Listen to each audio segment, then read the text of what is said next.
Olá, meu nome é Guilherme Ziman.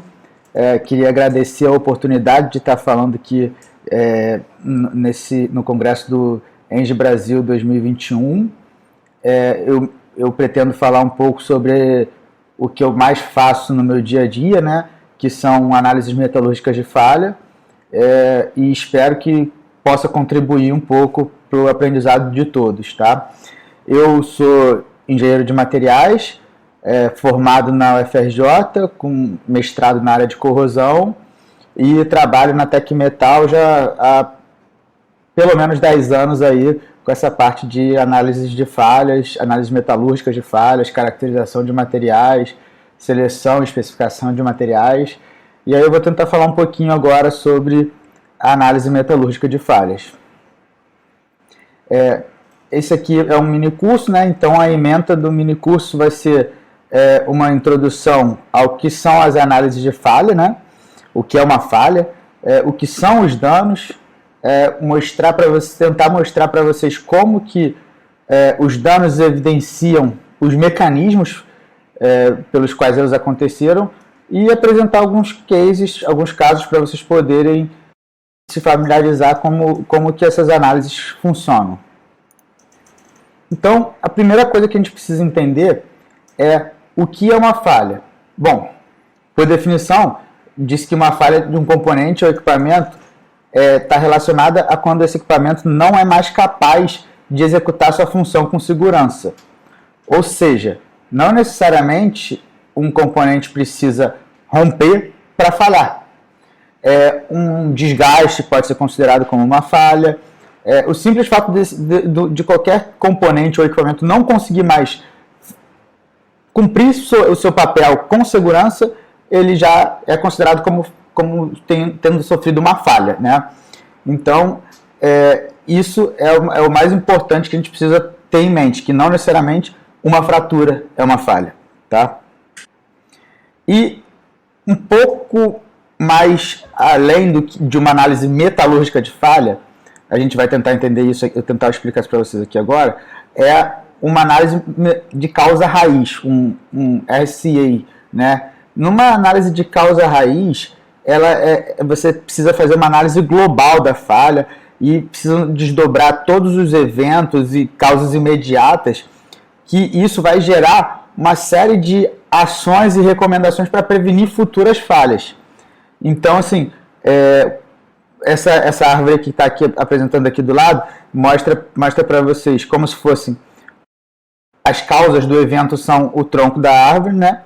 E aqui seriam as indicações que o sistema está te dando, mas sempre existem as causas escondidas, que seriam as raízes da árvore, né?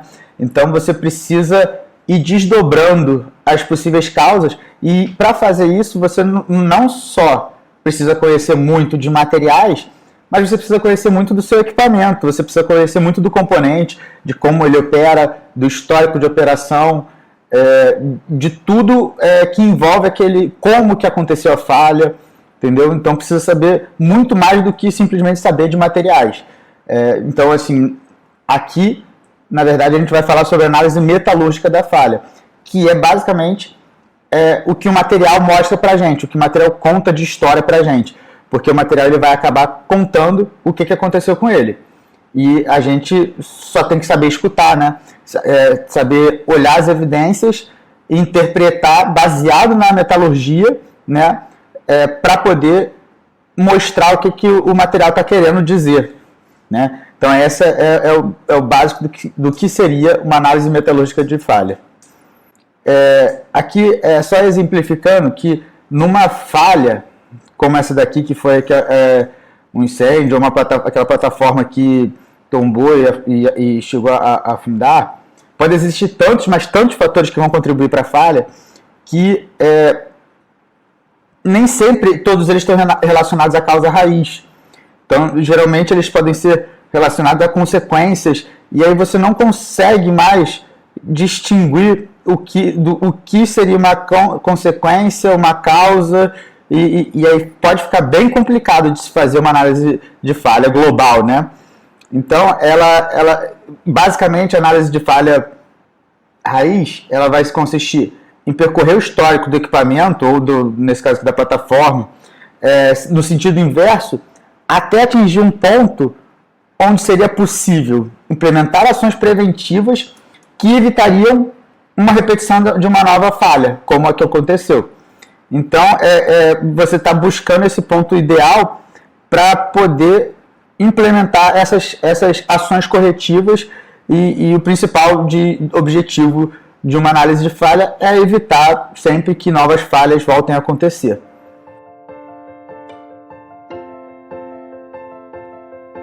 Para fazer uma análise de falha, existem diversas metodologias. Não necessariamente para uma análise metalúrgica você vai usar uma metodologia ou outra, mas são metodologias que facilitam o pensamento na hora que você está fazendo uma análise de falha, uma análise mais global da falha. Existe a metodologia, por exemplo, dos 5 porquês, que você vai perguntar,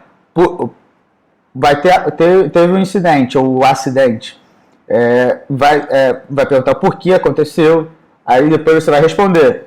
Com a resposta você fala, mas por que aconteceu isso da resposta? E aí sim vai. E aí, teoricamente, quando você chega no 5º porquê, você está próximo ou já chegou numa das causas raízes para isso, por que a falha aconteceu.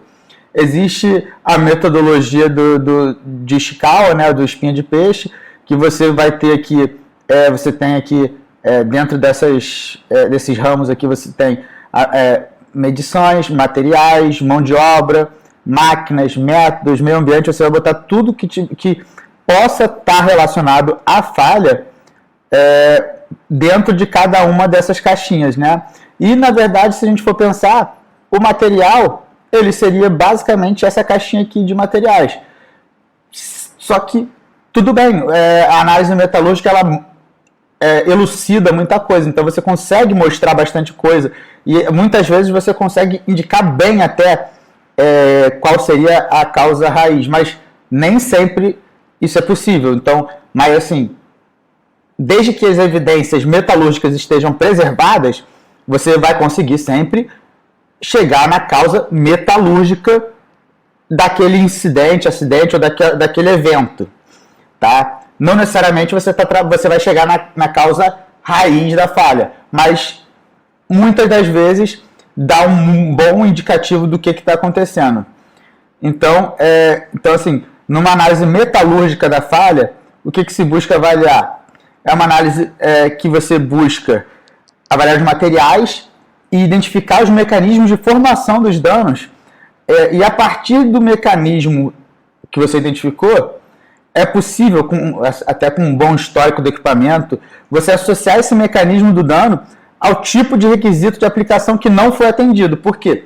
Porque quando uma falha acontece, significa que o seu equipamento deixou de atender algum requisito da operação. Pode ser que a operação não tenha mudado e aí com isso tenha passado a existir um requisito novo, ou não, ou pode ser simplesmente que o seu material não tenha atendido alguma propriedade que ele iria requerer. Isso aí que a gente vai tentar conversar um pouco agora, né? Então, esse slide aqui que eu estou mostrando é um slide que eu gosto muito, porque é um slide que mostra como a informação no momento que você está fazendo um projeto ou que você está pensando em fabricar alguma coisa, ela é muito importante de ser bem descrita, né? Porque aí a gente está vendo aqui, então, essa primeira figurinha aqui, né? Seria como o diretor técnico propôs o projeto. A segunda seria como o time de projeto modificou ele. Aqui, então, a terceira é como o engenheiro-chefe melhorou o projeto. Essa quarta era como a produção gostaria de mudar o projeto. E a quinta é como que isso foi instalado no consumidor. E a sexta seria que um balanço de pneu seria simplesmente o que o consumidor queria, ou seja, uma coisa bem simples mas que sofreu várias, que ninguém conseguiu entender exatamente o que era necessário, e todos fizeram modificações desnecessárias e que no final acaba nem conseguindo cumprir a função que era para ser designada, né? Então, que nesse caso aqui era um balanço, mas nesse não se conseguiu cumprir essa função. Então, essa figura aqui eu acho interessante por causa disso, porque você consegue ver como passar a informação de uma forma correta é importante. Então, na hora de você estar fazendo um projeto, ter uma seleção de materiais, ter um descritivo, conhecer bem as condições do projeto, as condições às quais o seu equipamento vai estar submetido, vai ser totalmente importante para você poder conseguir realmente fazer um equipamento que consiga trabalhar a sua vida inteira sem sofrer nenhum tipo de falha.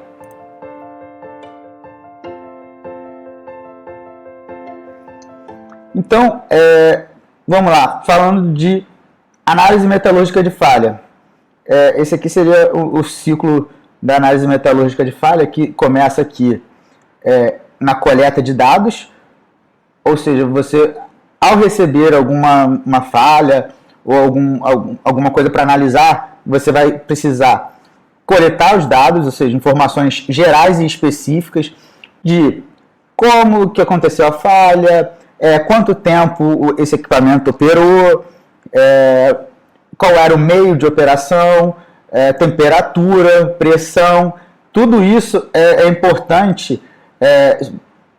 Se o momento que teve a falha foi um momento em que teve algum evento fora do normal, ou não, eu estava trabalhando dentro das características normais de operação e sofreu a falha. Então, isso tudo são características interessantes e importantes para você poder, no momento de ter as suas hipóteses, você poder ratificá-las ou não, né? Então, a partir da primeira etapa é a coleta de dados, depois você vai na caracterização dos danos e caracterização dos materiais, que vai ser basicamente uma parte mais laboratorial, onde você vai fazer metalografias, ensaios de tração, dureza, impacto, vai fazer análises por MEV para poder ver a superfície de fratura, e aí você vai tentar entender qual é o dano, o mecanismo de dano que aconteceu, né? Ou seja, você vai tentar entender o que é o seu dano, é uma trinca, é uma fratura, é um desgaste, é uma mudança de microestrutura, o que aconteceu, o que é o seu dano efetivamente.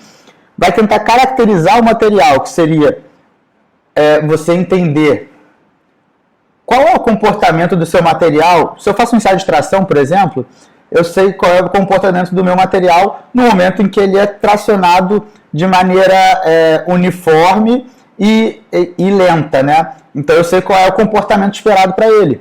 Eu sei que ele vai ter um comportamento dúctil ou um comportamento frágil. Já com o impacto, eu vou saber qual vai ser o comportamento dele quando sofre impacto. Então você consegue meio que entender como que o seu material iria se comportar em algumas determinadas situações, e você entende qual é o processamento que aconteceu no seu material e quais as propriedades que ele tem, né? Depois você vai fazer a análise dos danos e identificação dos mecanismos, que estaria relacionada a uma parte mais de engenharia, porque esses dois primeiros são basicamente ensaios, né? Apesar de caracterizar os danos, ainda requerer um pouco de um ensaio um pouco mais elaborado e tudo mais, mas ainda são ensaios. Já a análise dos danos e a identificação dos mecanismos são uma parte mais de engenharia, onde você já começa a levantar hipóteses, a tentar relacionar as hipóteses à coleta de dados que você teve, né? Então você começa a tentar entender o porquê que aconteceu aquilo, né? Já a identificação das solicitações que levaram à falha está relacionada ao mecanismo que você identificou, né? Porque quando você identifica um mecanismo, aquele mecanismo pode acontecer por alguns determinados motivos. Isso eu vou tentar mostrar um pouquinho para vocês mais na frente. Mas esses motivos vão mostrar para a gente quais são as solicitações que poderiam levar a esse tipo de mecanismo.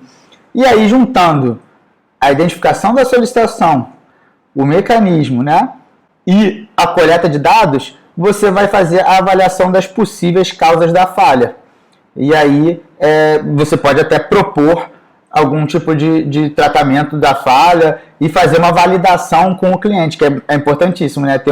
Depois você ter esse feedback e conversar com o cliente para você poder conseguir fechar a sua análise de forma mais robusta, né?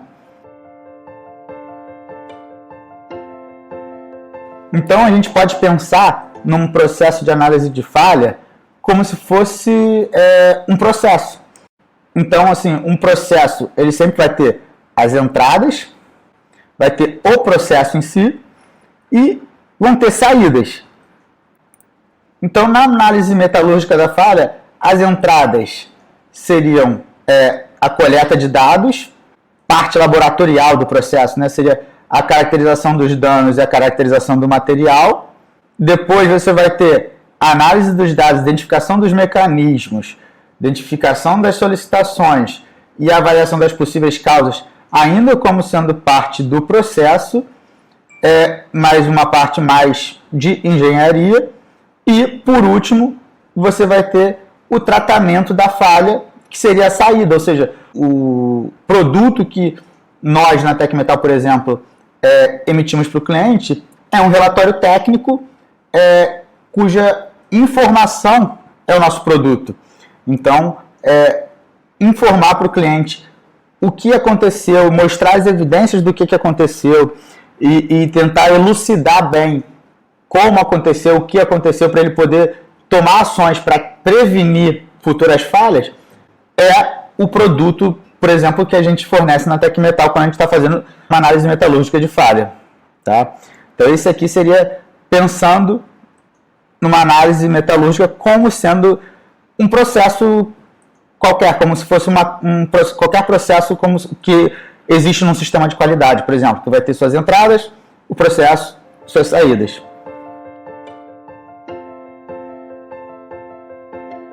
Então, a primeira coisa que a gente precisa entender é como, e para a gente poder ver aqui como que a análise metalúrgica auxilia na determinação da causa da falha, a primeira coisa que precisamos saber é quais são os danos. Quais são os danos significa a gente observar, né, e fazer às vezes uma inspeção, às vezes é uma inspeção visual, às vezes até uma inspeção não destrutiva, dimensional, para você poder identificar se o seu dano é o quê? É uma trinca, uma fratura com deformação, uma fratura sem deformação, um afinamento, uma corrosão sobre depósito, desgaste. Então assim, o dano a gente está tentando identificar qual foi o problema que fez com que o seu equipamento deixasse de operar com confiabilidade, então e com segurança. Então, esses aqui seriam os possíveis danos, entre outros, né? E para isso, você pode, até uma inspeção visual, macroscópica, né, o dimensional e o END, são essenciais para você poder identificar quais são os danos. Agora, quando a gente vai tentar identificar quais são os mecanismos de formação desses danos, ou seja, se a gente está falando de uma fratura frágil, fratura dúctil, fadiga, corrosão, desgaste, fluência, a gente precisa ter a caracterização do dano. Para fazer a caracterização do dano, se utilizam outras técnicas, como o MEV para análise da superfície de fratura, ou até da superfície de desgaste, da superfície de dano em si, macrografias, durezas, micrografias por microscopia óptica, micrografias por MEV, que é a microscopia eletrônica de varredura, né? Microanálises por EDS, que são fundamentais quando você está estudando processos corrosivos, por exemplo, e difrações de raio-x, que quando você está querendo saber qual é o composto específico que formou, que se formou, e aí para você poder tentar achar qual foi o agente agressivo, alguma coisa do tipo. Então, todas essas são técnicas de caracterização dos danos que se utiliza para você poder, baseado nas informações que você recebe dessas técnicas, você poder com estudo, né, ou baseado na literatura, entender qual é o mecanismo de formação desse dano. Se a fratura é frágil, dúctil, fadiga, corrosão, desgaste ou fluência. E, além disso, quando você entende qual é o mecanismo de formação desse dano, você passa para a próxima etapa, que é tentar entender por que os danos se formaram. Então, você vai ter a caracterização dos materiais, né? Então, para você poder entender quais são as propriedades que o seu material tem. E aí, no caso, você faria análise química, ensaios mecânicos de tração, dureza, impacto, ensaios metalográficos, ensaios de corrosão. E aí você tem que começar a tentar fazer a correlação entre qual foi a propriedade que faltou para o seu material ou componente e qual foi relacionado com o mecanismo pelo qual aconteceu. Por exemplo, se eu tive uma fratura frágil, pode significar que o meu material não tenha tido uma propriedade de resistência ao impacto boa, ou não, ou talvez até o meu material tenha uma capacidade de resistência ao impacto boa em determinadas condições. Já se eu levar ele a uma temperatura muito baixa ou uma taxa de carregamento muito alta, pode ser que ele não tenha essa capacidade de resistência ao impacto. Então, assim, o mecanismo de dano, que é a fratura frágil, me diz qual é a propriedade que faltou, e aí eu, avaliando a propriedade do material, eu consigo interpretar o que aconteceu, né? E tudo isso sempre junto com a análise das informações do projeto e o histórico do que aconteceu com o seu equipamento. Então, uma falha de um equipamento, uma estrutura, componente, sempre a gente vai dizer que é um não atendimento a um requisito de utilização. Não necessariamente a utilização estava dentro do projeto. Pode ser que a operação esteja fora do projeto e aí, por isso, o seu componente não conseguiu atender a todos os requisitos. Mas pode ser que a operação esteja dentro do projeto e aí o seu material, por algum outro motivo, não conseguiu atender aqueles requisitos. Então, assim, você quando fazendo um projeto de algum equipamento ou componente, você vai ter o projeto, então você vai ter os documentos de projeto, como a gente falou, são muito importantes para você poder entender o que você está fazendo, e aí vem a fabricação, onde nos documentos da fabricação você vai ter que mostrar os métodos de construção que você vai utilizar. E isso é muito importante, porque dentro dos métodos de construção, quando você trabalha com material muito especial, você pode perder as propriedades. Ou seja, quanto mais o seu material tem propriedades, mais ele pode perder essas propriedades. Ou seja, se eu trabalho com um aço carbono, que não tem tanta... um A36, uma chapa, que não tem nada de muito especial, é mais difícil você perder as propriedades dele. Mas se você está trabalhando, por exemplo, com um aço inox duplex, que você precisa de um balanço de fases 50-50 entre austenito e ferrita, precisa ter para poder manter a resistência à corrosão, a resistência mecânica e tudo mais. Então, é muito mais fácil eu perder as propriedades de um aço inox duplex do que eu perder as propriedades de um aço carbono. Então, quanto mais requintado for o seu material, melhor vai ter que ser o seu método de construção para garantir que você não vai perder as propriedades que o seu projeto imaginou no momento que ele selecionou um material. Depois vem uma etapa crítica, que geralmente é o teste ou comissionamento, onde você aplica no seu equipamento uma grande carga, né, geralmente superior ao que ele vai observar durante a sua vida, né, em operação. E depois tem a sua vida útil, que seria lá 20, 30 anos, depende do seu projeto. Por isso que é importante que você tenha um bom projeto de fabricação para que o seu componente consiga operar durante toda a sua vida útil sem que ele sofra falha. E uma informação que é importantíssima no momento em que a gente vai fazer uma análise de falha, é entender qual foi o momento que a falha aconteceu. Se ela aconteceu na fabricação, no teste, no início da vida de operação, meio da operação ou final da vida de operação. Porque existem mecanismos que são instantâneos e mecanismos que são progressivos. Então, entender em que momento da vida do equipamento que aconteceu a falha é importante para a gente poder, junto com todas as informações e evidências que se consegue levantar durante uma análise metalúrgica, você conseguir entender se está relacionado com um mecanismo instantâneo ou com um mecanismo progressivo de dano. Então, se a gente estiver olhando agora para a parte de operação, você vai ter as seguintes solicitações em operação. Isso aqui seria as premissas básicas que se utilizam num projeto. As condições do ambiente, que seriam você ter o meio no qual o equipamento está trabalhando, a faixa de temperaturas, que seria a temperatura de trabalho, né? Importante aqui na faixa de temperaturas é a gente pensar que eu preciso projetar, quando você está projetando um equipamento, você precisa pensar em todos os momentos da vida desse equipamento. Então, se esse equipamento trabalha quente, mas em algum momento ele vai entrar em manutenção e vai resfriar, às vezes eu preciso que tenha alguma propriedade ali durante aquele momento para que essa falha não aconteça no momento de uma parada, entendeu? Então, a faixa de temperaturas precisa contemplar toda a vida em operação e manutenção e tudo mais do equipamento, né? O tipo e intensidade de solicitações mecânicas, ou seja, eu vou precisar aqui ter a resistência mecânica que o material vai ter que ter, se ele vai ter que ter resistência ao impacto, se não vai. Então, assim, isso aqui seriam premissas que são adotadas no projeto, que estão baseadas nas solicitações em operação.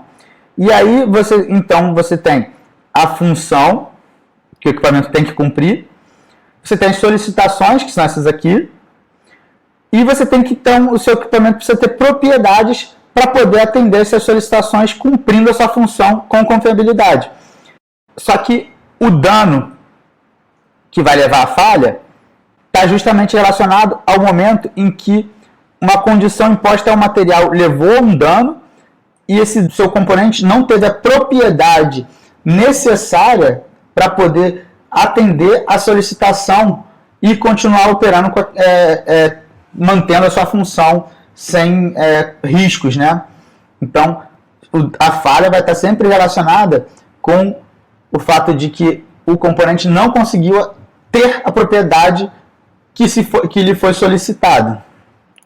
E, pensando agora na análise das causas, quando o seu componente é aplicado de uma forma geral, ele vai ter o projeto, a operação e a fabricação. São as três etapas da vida de um equipamento e aí você precisa pensar se a sua falha estaria relacionada ao projeto, um projeto inadequado, uma má seleção ou especificação de materiais. Então, pode ser uma geometria, às vezes, uma geometria inadequada, um concentrador de tensões, pode sim estar relacionado ao projeto. Alguém faz uma mudança no projeto porque não conseguiu fabricar de uma tal forma, mas não faz uma análise crítica devida, né? E às vezes, quando você não contempla alguns aspectos da fabricação, ou seja, às vezes o material vai precisar ter uma grande deformação para poder fabricar ele da forma X. Mas o meu material, na verdade, não tem essa capacidade toda de deformação, e aí, então não adianta eu falar para fabricar dessa forma se o meu material não vai aguentar, não vai suportar isso, né? Pode ser durante a fabricação, ou seja, se eu usei uma matéria-prima inadequada ou práticas fabris inadequadas, né? Principalmente em processos especiais. Por exemplo, a soldagem. O processo especial seriam todos aqueles processos que você não consegue verificar, ou seja, garantir a sua qualidade sem fazer um ensaio destrutivo. Por exemplo, se você está fazendo uma soldagem, você até consegue verificar se, através de ensaios não destrutivos, se a sua soldagem está isenta de defeitos ou de indicações, né? Mas você não consegue verificar se a sua propriedade mecânica ali na solda está adequada ou não ao que o seu projeto solicitou. Para você verificar, você teria que fazer o quê? Fazer um ensaio destrutivo e aí você deixaria de ter a solda. Então, você não consegue garantir que o seu processo de soldagem vai ter a propriedade necessária, a não ser que você qualifique o seu processo. Ou seja, para qualificar, você precisa entender quais são todas as variáveis essenciais, ou seja, as variáveis que podem causar alterações no seu produto final, né? E aí, entendendo quais são essas variáveis essenciais, você passa a não modificá-las, ou seja, você qualifica aquele processo com aquelas variáveis e aí depois você replica isso durante a sua fabricação. Você pega a primeira peça, qualifica, faz ensaios destrutivos, qualifica tudo, e aí depois você tem que replicar da mesma forma para as demais peças. Então, isso é um processo especial, é aquele que você precisa ter um processo de qualificação destrutivo antes e identificando quais são as variáveis essenciais que o seu processo tem. Mas então, assim, durante a fabricação, esses processos especiais são geralmente etapas críticas de um processo de fabricação, tá? Ou durante a operação, que pode estar relacionado ao uso em condições fora das premissas de projeto, acidentes, manutenção inadequada, podem ter várias outras causas. O que se observa na análise metalúrgica é que eu tenho alguns mecanismos de falha. E esses mecanismos de falha, eles podem ser mecanismos progressivos, ou seja, que ocorrem depois de um período de tempo, o qual o material acumula danos, são esses: corrosão, fadiga, desgaste e fluência, ou podem estar relacionados a falhas instantâneas, que ocorrem em um momento onde são criadas condições de solicitações que excedem a capacidade do material resistir. Seriam a fratura frágil e o sobrecarregamento, né? Então, assim, são essas as falhas instantâneas. E quando que elas podem acontecer? Se a gente está pensando aqui nas premissas lá de projeto que a gente viu, onde eu tenho meio, temperatura e solicitações mecânicas, se eu tenho corrosão ou desgaste, significa que eu estou tendo uma falha progressiva. O meu material está acumulando danos até o momento em que ele não consiga mais cumprir a sua operação com segurança. Se eu tenho as solicitações mecânicas, podem ter esforços estáticos, que podem gerar falhas instantâneas, esforços dinâmicos, que vão gerar falhas instantâneas, né? Uma fratura frágil, por exemplo, ou esforços cíclicos, que vão gerar uma fratura, por exemplo, de fadiga, que seria uma falha progressiva, onde eu tenho a nucleação, propagação e depois uma fratura final. Quando eu estou falando de temperatura, se eu estou falando de temperatura baixa, sempre vai estar relacionado com falhas instantâneas, ou seja, uma fratura frágil, por exemplo. Se eu estou falando de uma temperatura alta, na verdade a temperatura alta pode acontecer os dois. Ela pode gerar uma falha progressiva ou uma falha instantânea, né? Porque se eu aumento, como a gente vai ver lá na frente, se eu aumento muito a temperatura, pode ser que quando eu aumento a temperatura, minha tensão limite de resistência do material cai e o escoamento também cai, e aí pode ser que a sua tensão de operação simplesmente exceda o escoamento e a resistência, e aí o material rompa, ou seja, vai ser uma falha instantânea.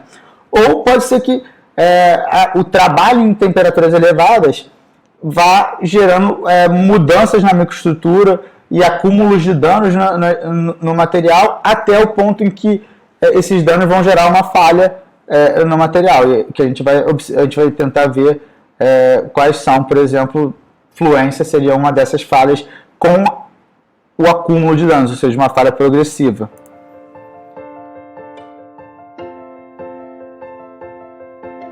Então, assim, a gente viu aqui nesse slide que são 6 os mecanismos de falha principais, né? Fadiga, fragilização, sobrecarga, fluência, desgaste e corrosão. Sendo que a fadiga, fragilização e sobrecarga está relacionado geralmente às solicitações mecânicas ou temperatura, né? A fadiga pode estar relacionada a uma variação de temperatura, a fragilização a uma temperatura baixa ou alta, né? Os dois podem acontecer. A sobrecarga também, do jeito que eu acabei de explicar. Fluência também está relacionada à temperatura. Desgaste e corrosão geralmente estão relacionados ao meio, com partículas ou com atrito, com alguns fluidos, ou através do contato com um meio corrosivo. Mas aqui, então, a gente está fazendo uma correlação entre o mecanismo de falha e o requisito da aplicação que o meu componente não conseguiu cumprir, não conseguiu suportar. Então, a gente está mostrando aqui que os danos eles vão evidenciar os mecanismos e os mecanismos vão estar correlacionados com o requisito que faltou ao meu material.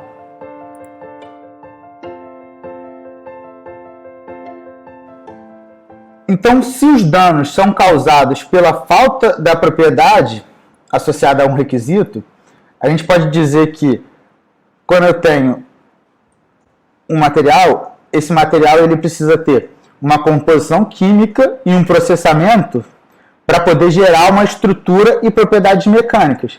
Ou seja, essa é a metalurgia básica, que é que você entender como que aquela composição química e um determinado processamento vai gerar uma microestrutura e essa microestrutura vai ter propriedades associadas a ela. E o dano vai ser justamente quando essas propriedades deixam de atender algum requisito da operação. E aí estariam relacionadas àquelas que a gente acabou de ver, as solicitações mecânicas, temperatura, meio, ou seja, as condições de utilização do seu componente.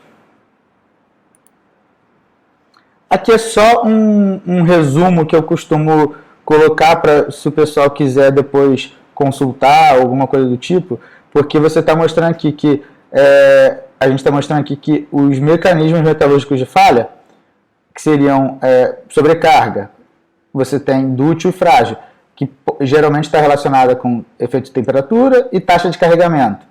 Fadiga associada à corrosão, pode gerar corrosão-fadiga. Associada a tensões estáticas pode ser, e tensões residuais, pode ser uma fadiga de baixo ciclo ou de alto ciclo. Então, você tem esses tipos, os 3 tipos aqui de fadiga. Corrosão, você tem diversos mecanismos pelos quais eles podem acontecer quando associados a coisas diferentes, né? Associada à erosão, ao hidrogênio, a micro-organismos. O desgaste, existem alguns tipos de desgaste, dependendo do meio que está gerando esse desgaste. Da temperatura, você vai ter, pode ter evolução estrutural, gerando uma fluência, pode estar relacionada com o meio, gerando oxidação, sulfuração, carbonatação ou descarbonatação, que seria o ataque pelo hidrogênio, mas isso tudo dependendo do meio que o material está em alta temperatura, ou até aquela questão do efeito de diminuição da resistência mecânica, podendo gerar um sobrecarregamento. Então, mais uma vez aqui eu estou tentando fazer um resumo do que acontece, dos danos que evidenciam os mecanismos.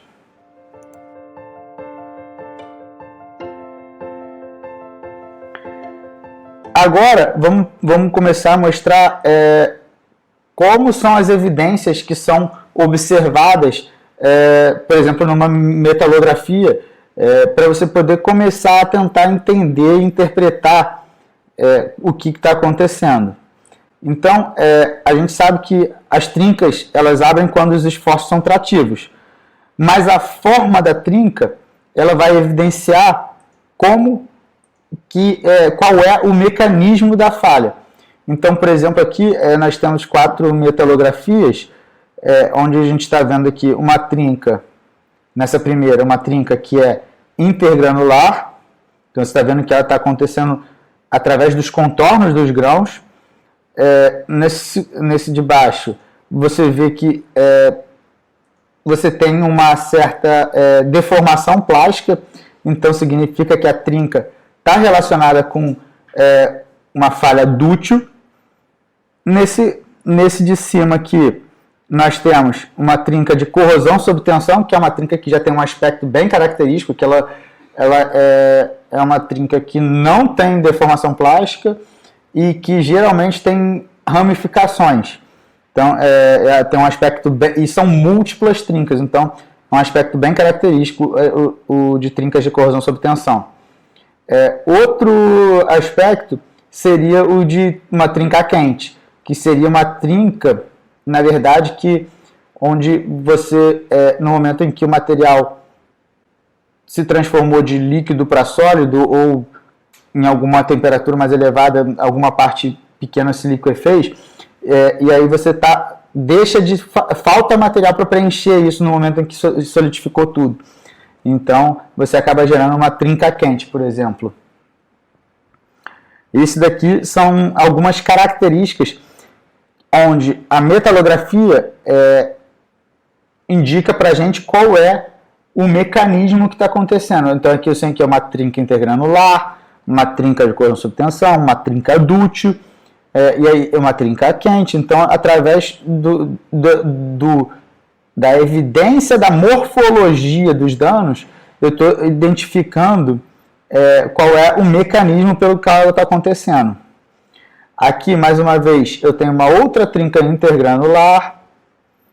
Aqui está até mais claro que ela está acontecendo pelos contornos dos grãos.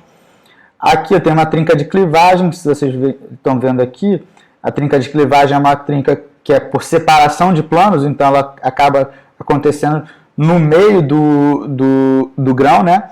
Então, aqui seria o contorno do grão, né? E aqui você está tendo uma trinca de clivagem, ou seja, você está tendo a separação de planos no meio do contorno, no meio do grão. Aqui a trinca de corrosão sob tensão, mais uma vez, ou seja, aquilo que eu disse, que ela é uma trinca bem ramificada, tem muitos ramos. Às vezes pode seguir um pouco o contorno do grão, às vezes pode ir pelo meio do grão, às vezes é predominantemente intergranular, às vezes é predominantemente transgranular. Corrosão sob tensão pode ter várias variações, mas o aspecto da trinca de corrosão sob tensão é bem característico. Aqui, novamente, uma trinca com um material deformado, então aqui eu consigo ver que a minha estrutura está com muita deformação plástica, então está relacionada a um aspecto dútil. Agora, olhando a superfície de fratura no MEV. Se eu for olhar a superfície de fratura no MEV, eu também consigo ver qual é o mecanismo de ruptura. Isso quando a gente está trabalhando com uma fratura, é claro, né? Uma coisa interessante que eu costumo mostrar para as pessoas que quando você olha num livro, uma trinca de fadiga, ela é sempre com umas estrias perfeitas e tudo lindo, né? Na vida real, nem sempre uma estria de fadiga é bonitinha.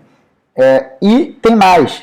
Se você está trabalhando com material que tem uma capacidade de deformação maior, você tem um tipo de estria de fadiga. Se você está trabalhando com material que tem uma capacidade de deformação menor e uma resistência mecânica maior, por exemplo, você tem outra característica de estria de fadiga.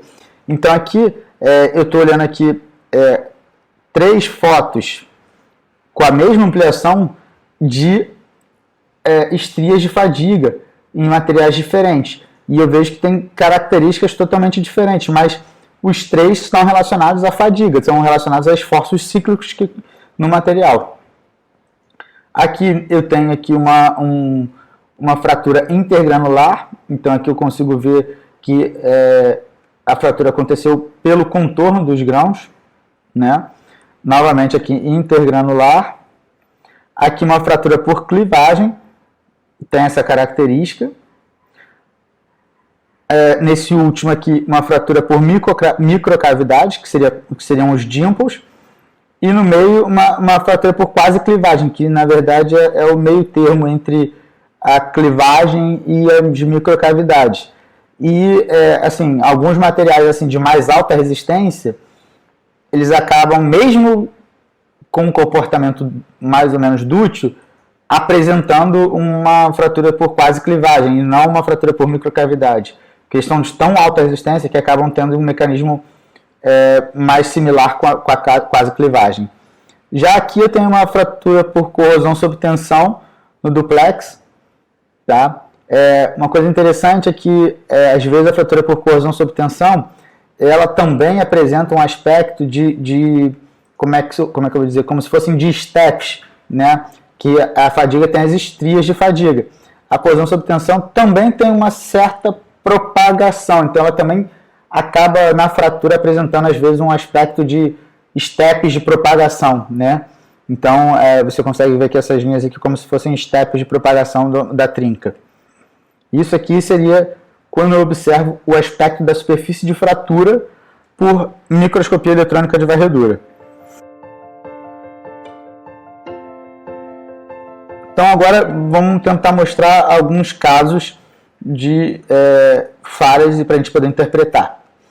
Então o primeiro caso seria um tanque de produto químico que trabalhava aquecido por serpentinas externas e ele sofreu um vazamento na solda da serpentina com menos de 4 anos de operação. Então esse aqui era o tanque, né? Aqui ele está isolado, mas aí, se a gente removendo aqui o isolamento térmico, iríamos ver o tanque que tem, isso aqui seria a parede do tanque, e aqui as serpentinas, que são na verdade são como se fossem meia canas de tubos soldados na parede do tanque, né? Então, ali, dentro dessa serpentina, passava vapor a 80 graus Celsius e isso mantinha o fluido que estava dentro aquecido. E aí passou a ter um vazamento, né, de vapor através de uma trinca numa dessas serpentinas. Esse vazamento de vapor, que está aqui, na verdade, a gente consegue ver que era uma trinca, na verdade, era uma trinca de fadiga térmica, na solda entre a serpentina e o tanque. Então, o que aconteceu? Ao longo da vida em operação, como o tanque estava trabalhando mais ou menos nessa região aqui, então o líquido acabava ficando acima, um pouquinho abaixo, quando era consumido, e aí ficava oscilando em torno dessa serpentina, entendeu? É como se fosse o nível que costumava operar, era em torno dessa serpentina. Então, conforme subia o líquido e descia, acabava gerando uma variação de temperatura na parede do tanque nesse ponto. E aí essa variação de temperatura acabou gerando dilatações, né? E essas dilatações geraram uma trinca de fadiga térmica que gerou o vazamento do gás. E aí o que o cara fez? O cara foi lá, removeu o trecho que estava trincado e soldou novamente um outro tubo aqui no lugar dessa serpentina onde teve a trinca, né? E aí o que aconteceu? Ele era um tanque que trabalhava com produto químico aquecido, né? E aí foi feito o reparo e menos de um mês depois o reparo trincou a parede de inox do tubo. Ou seja, teve uma falta de análise crítica no momento de fazer esse reparo. E aí vocês podem ver aqui que essa aqui é a região que o cara reparou por solda, ou seja, pelo lado de fora, né? Então, o inox ele tem uma resistência à corrosão que está diretamente relacionada com a capacidade dele de formar um filme passivo. Se você faz uma soldagem e não se preocupa em gerar esse filme passivo depois, você pode ter regiões em que o inox ele vai ficar com um óxido de alta temperatura, que não é o ideal para ter resistência à corrosão. Então, você tem, porque acaba sendo um óxido mais espesso, e aí ele até tem uma coloração diferente, né? Aqui a gente está vendo que é um óxido escuro. Então, acabou que essas regiões foram afetadas pelo produto químico que ficava do lado de dentro. Então, quando o cara fez o reparo por solda do lado externo, ele acabou aquecendo essa região aqui, gerando óxido de alta temperatura, e como você tinha cloreto no produto químico interno, acabou que em menos de um mês o tanque sofreu trincas de corrosão sob tensão, que a gente está vendo aqui, né? E essas trincas de corrosão sob tensão no casco do tanque fizeram com que simplesmente o tanque começasse a vazar o produto químico. E aí o que aconteceu foi que o tanque foi perdido nesse caso. Então, assim, é importante a gente pensar sempre qual foi o dano. Nesse caso aqui, o dano inicial foi uma trinca de fadiga térmica lá no tubo externo, né? Mas que gerando, tendo um reparo mal feito, gerou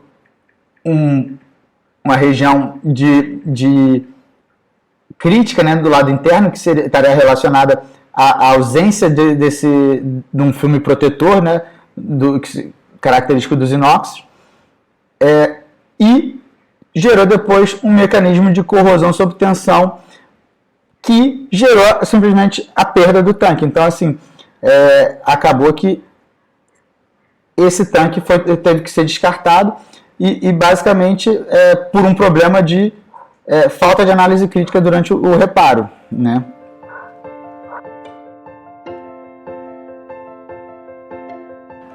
Então aqui agora a gente vai falar sobre o segundo caso, que era um tanque misturador, que era um tanque de inox 316L e operava com HCl e NaCl em 4 ciclos diários entre ambiente e 100 graus.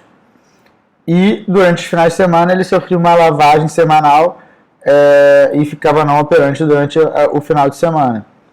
E aí, após 4 anos de operação, o tanque ele sofreu uma perfuração, sendo que aqui no Brasil ele estava operando há 4 anos, mas existiam outros tanques que operavam exatamente com o mesmo tipo de material e mesmo tipo de produto, que estavam operando há mais de 20 anos sem sofrer danos em outras partes do mundo, né? Ou seja, o projeto, teoricamente, era um projeto consagrado. E aí começou a ter a investigação das causas da falha. E aí, assim, então aqui como se fosse o desenho do tanque, né? E aqui dentro seria as pás que vão fazendo o misturador. E aí, quando a gente foi ver, no costado tinham várias regiões assim, com essa coloração mais escura aqui. Para o inox, geralmente está relacionado, essa coloração meio marrom, está relacionada a regiões em que o inox perdeu a sua passividade. E aí começamos a fazer a investigação e vimos que essas regiões aqui, esses tubérculos, são característicos de regiões que teve algum tipo de proliferação microbiológica. E aí, depois que você tira esses tubérculos, você via que tinha um processo corrosivo, e quando fazia réplica, via que a partir desses processos corrosivos surgiam trincas de corrosão sob tensão. Então, assim, os mecanismos atuantes nesse caso foram mecanismos de uma corrosão induzida por micro-organismos, MIC, e um trincamento por corrosão sob tensão. Então, a gente pode dizer que o mecanismo em si, os danos foram corrosão e trinca, e o mecanismo foi uma corrosão sob tensão induzida por micro-organismos. Tá? Mas por que isso aconteceu e não acontecia nos outros todos? E aí a investigação continuou, né? Que aí passou da análise metalúrgica para tentar chegar na causa raiz através de uma análise de causa raiz. E aí foi observado que as outras plantas dessa fábrica ao redor do mundo, elas operavam 24 horas por dia, 7 dias por semana. Aqui no Brasil não, ela operava apenas durante a semana. E aí, durante o final de semana, você fazia o que? Eles faziam uma lavagem do tanque, ou seja, jogavam água para lavar. E aí, se você tem um produto que é de HCl e NaCl, ou seja, rico em cloretos, que não é uma coisa muito boa para os ácidos inoxidáveis, e aí você ainda coloca água junto, você passa a ter um meio muito propenso a ter corrosão sob tensão. E além disso, se você lava e não retira totalmente a água, você passa a ter um meio estagnado e propenso a ter MIC. Então, quando passou-se, o pessoal começou a fazer esse processo de lavagem, que na verdade era para... eles achavam que estavam melhorando, né? Estavam deixando tudo limpinho e tudo mais. Na verdade, o que estavam fazendo era criando um ambiente propenso a ter MIC e corrosão sob tensão, que foi o que gerou a falha desse tanque, né? Desse misturador.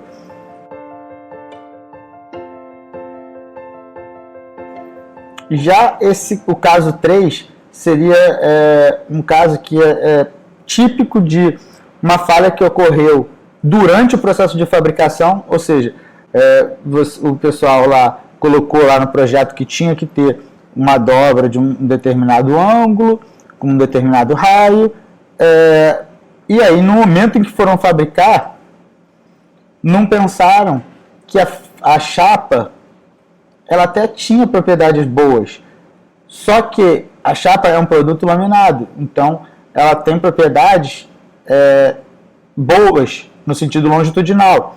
No sentido transversal, não tão boas. Geralmente as propriedades são um pouco menores. A pinacidade é um pouco menor, a dutilidade é menor. Então, quando se foi fazer as dobras dessa chapa, fizeram no sentido que acabou sendo um esforço transversal, acabou tendo, e aí você teve uma fratura frágil durante o processo de fabricação. Ou seja, você acabou tendo uma falha ainda durante a etapa de fabricação por ter uma operação de conformação não qualificada, que acabou ficando na direção errada da chapa, né? Nesse caso 4, a gente vai ver que uma chave de grifo é uma chave de grifo comum, mas que sofreu uma falha. Ela fraturou aqui nessa parte aqui, no momento em que ela estava sendo utilizada. E aí a gente consegue ver que o aspecto macroscópico dela é uma fratura frágil. Então o dano é uma fratura frágil, é um mecanismo frágil, e quando olhando no microscópio eletrônico de varredura, a gente consegue ver que é uma fratura por clivagem. Então, o dano é uma fratura e o mecanismo frágil por clivagem. Ou seja, está se tratando de uma falha instantânea, de um sobrecarregamento frágil por clivagem. Então, isso foi o que aconteceu com essa chave aqui. Então, aqui eu estou falando para vocês o dano e o mecanismo e mostrando que isso aqui aconteceu de uma forma instantânea e não foi um acúmulo progressivo de danos. Esse próximo caso, que seria o dano, são fraturas, são parafusos que fraturaram. O aspecto macroscópico dele está mostrando já uma deformação plástica, então eles estão tortos aqui por uma deformação plástica para os lados aqui, né? E aí quando a gente corta o aspecto macrográfico, já mostra que ele tem essa deformação e a micrografia ratifica essa deformação plástica. Então eu estou mostrando que é um sobrecarregamento por uma fratura dútil. Então, dano é uma fratura, mecanismo dútil. isso é uma falha instantânea também. Então a gente sabe que, na verdade, o esforço que gerou essa fratura foi um esforço naquele momento.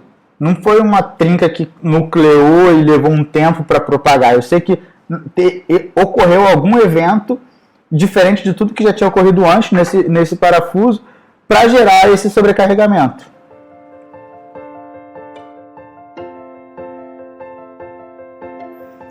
Já nesse caso aqui, que é um eixo, um eixo e com uma engrenagem que tinha, e esse eixo era preso nessa engrenagem através de uma chaveta.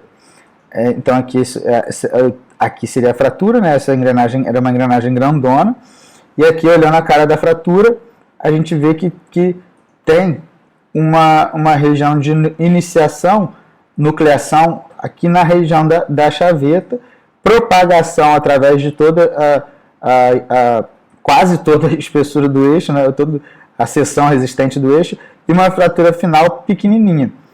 Quando a gente olhou no MEV, a gente viu aqui, então, as estrias de fadiga. Então, eu sei que o dano é uma fratura, mecanismo por fadiga. Então, se é uma fratura por fadiga, eu sei que eu estou falando de uma falha progressiva, que levou um tempo para essa trinca nuclear propagar até ocorrer a fratura final. E ainda tem mais, né? Eu consigo, através na fadiga especificamente, eu consigo olhar outras características, do tipo, eu estou vendo aqui que a seção resistente final, ela é muito pequenininha, sei lá, deve ser uns 5, talvez 10% da seção resistente do eixo. Então, significa que a carga que esse eixo estava trabalhando era uma carga muito pequena, porque imagina que essa trinca nucleou, propagou isso tudo, e ela só rompeu quando só tinha esse pedacinho aqui de eixo sobrando.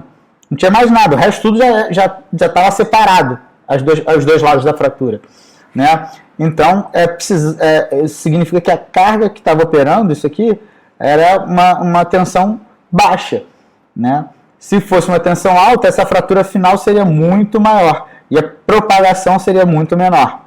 Mas, enfim, é uma fratura progressiva, com uma tensão baixa, nucleada a partir de um concentrador de tensões que era a chaveta.